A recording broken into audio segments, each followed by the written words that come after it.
Bossing! Uy, good morning, bossing! Good morning, bossing. Good morning. Okay ba? Okay lang, okay natin? Oo, okay lang. Saan kami galing yan?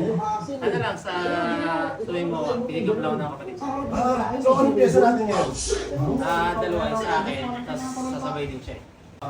Okay, sige. Bossing, ang gagawin natin, ang gagawin ko pala is set up na ako, and then usap tayo ulit. Sige. Okay, sige, bossing.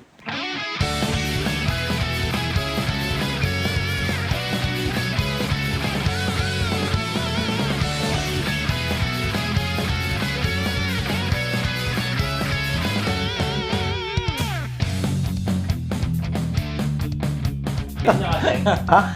First time yan. First time na lang magpapatato? Oo. Oh, by the way ulit, good morning, bossing. Good morning. Good morning. Okay, yung project natin para sa ating first timer. Go. Uy! Ang galing, thank you! Magkakaroon na rin ako ng ano, tol. Hindi, si ano to eh. Yung guru. Si Ringo. Oh, teacher niya ano, di ba? Sa Demon Slayer. Nice. Buti na lang, napapalakpak ako eh. Gusto kasi gumawa nito. Ang tanong, kanino at sino? Sakto, may papagawa. Di mas okay ba? Bayad pa ako. Okay, good, bossing. Wala tayong masyadong pag-uusapan. Dumako naman dito sa ating contestant number 2. Bossing, tigasan ka, magpakilala ka. Talagaan? Ayun, bossing. Nagabaliwag. So, ito kasi meron na sa 4M. Okay. Kung walang sundan nito, mapabuo ko lang siya. Okay, pupunuin na. Ito yung sinend ko. Pero gusto ko sana kasi may konting adjustment. Kasi may symbol yung flower sa akin. Okay. So gusto ko pa ng dalawang bulaklak dito. Isa Okay. lang yung nandyan. Pero gusto ko kasama pa rin sana yung compass pati yung orasan. Okay. So, no problem. Bale, ang gagawin natin, mag-add na lang tayo ng bulaklak doon sa ibabaw. Ang kaso nga lang, medyo i-compress na natin ng konti. Sige, okay. Okay lang? So, yung sa sarilo, medyo adjustment tayo, bababa, kasi kailangan natin ng space para doon sa rose. Okay, sige. So, wala masyadong pag-uusapan na, no? Edit na lang natin yung design ni Bossing, tapos yung kay Bossing naman, yung sa'yo, aregluin ko lang din to kasi putol yung espada. Oo nga eh. Tama? So, kailangan kong buuin yan para ano? Akin ka. Akin ang anime niya. Nakita ko yung kilo mo nagawa eh. Ang ganda eh. So, by the way, ang piyesa natin ay anime at ang pangalan nito ay si Rengoku. Rengoku ng Demon Slayer, mga kapatid. Gaya na nabanggit ko kanina, no, excited tayo makagawa nito. Yung nga lang, hindi ko alam kung sino. At paano ko mailalagay. Buti na lang kamo, meron tayong isang kliyente na magpapalagay. So, mas maganda to. Bossing kasi medyo mahirap yung pwesto o yung paglalagay ng tattoo ni Bossing kasi yung una niyang tattoo sa harap. Ngayon kapag inikot natin ng inikot yung braso niya, siya naman din ang mahirapan. So di baling ako na lang, mag-a-adjust na lang ako. Parang sa ganun, hindi mahirapan ng ating Bossing kasi mamaya pahihirapan ko naman siya. Matik yung boss. Ano ako lang? Arayin nyo.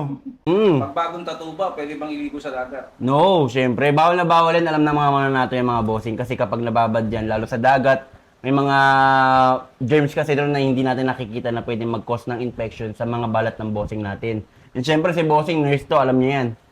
Hindi ako. Ay, di ka nurse. Nasa hospital ka, di ba? Nurse.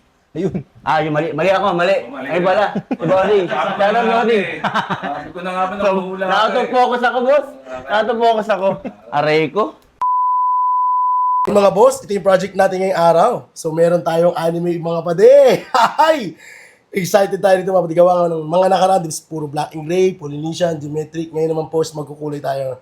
Grabe, excited tayo. Bukod doon mga pade, isa sa mga paborito kong pyesa. Ito nga po yung anime mga pade. At itong request ng bossing natin from? Minnesota, USA. Yes. Oh, may shoutout ba? Shoutout. Shoutout sa misis ko. Nag-aantay sa bahay. Yay! Sana all! So muli, ang project natin ay isang anime character ito mga pati sa Demon Slayer at Game na tayo. Yung napili kong piyesa is Rengoku ng Demon Slayer. Since first timer ko, ano yung pwede kong gawin, ano yung hindi ko pwedeng gawin. Pwede ba akong maligo on the first day or I need to wait on the second day? So para sa mga kaibigan natin dyan na meron pong first time lang na magpapatattoo, no? Ang advice namin mga artists dyan, ano ba after ng tattoo session natin, bawal siyang kamutin, kasi bawal siya balat-balatan. Kasi dumating sa stage na nagka-crack yung tattoo natin, so naglalagib yun. So huwag niyo po siyang tatanggalin ng persado. Kusa naman po siyang naaalis mga kapatid, lalo pag naligo ka, minsan pagising mo, nasaygaan mo na yung mga balat-balat nyo. So yun po yung dapat mga kapatid. Kasi kapag tinanggal natin siya ng persado mga kapatid, may posible kasi na pati yung tinta is matanggal mo. So posible talaga na lumabo yung part na tinanggalan mo ng balat, lalo kung hilaw pa siya. Meron kasi iba-ibang diskarte ang pagpapayo ng mga artist sa mga kliyente natin. So kami may kanya-kanya kaming pamamaraan. So ang akin, ang ginagawa natin dito is syempre, bago mag-apply ng ointment na ibinibigay natin, siguraduhin mo nang malinis yung ating paglalagyan. At yung mga dumikit na alikabok is hindi lang siya nandoon. Kapag meron kang bagong tattoo, pwede ka pa rin maligo anytime. So ang suggest na sa'yo ng artist dyan is kung maliligo is medyo mabilis lang. Kasi kahit nga normal na tubig is pwede makasira sa tattoo. So yung mga kapatid, kung makikita ninyo, meron tayong anime dito.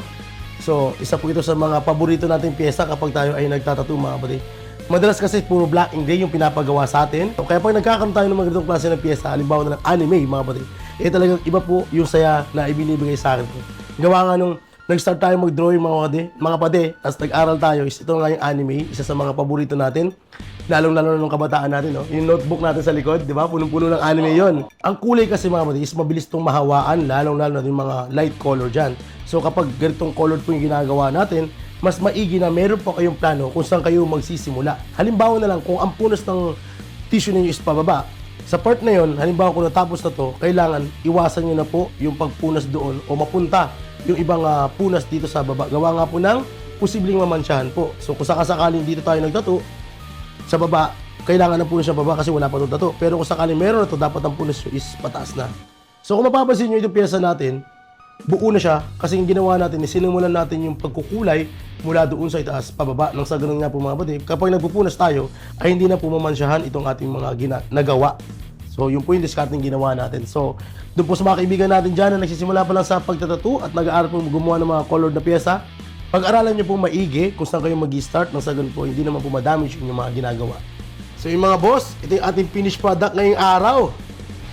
Grabe, ang tikas ng tattoo ng ating bossing. First time lang magpatattoo ng ating bossing mga kapatid, pero kinaya naman po niya talaga mga kapatid. At hindi kasi makikita mga kapatid yung pangiwi niya. Ayaw kasi pakita mga kapatid, pero kinaya pa rin naman po ng ating bossing. At kung mapapansin nyo mga kapatid, no? Kita nyo naman po yung balat niya. Maputi, kaya talagang pumutok po lahat ng kulay. Grabe, ang tibay ng ating bossing. Bossing, ano masasabi mo? Masakit pero ayos, sulit. Sulit. Oo. Yun. Kasama mga bossing? Basta Yes.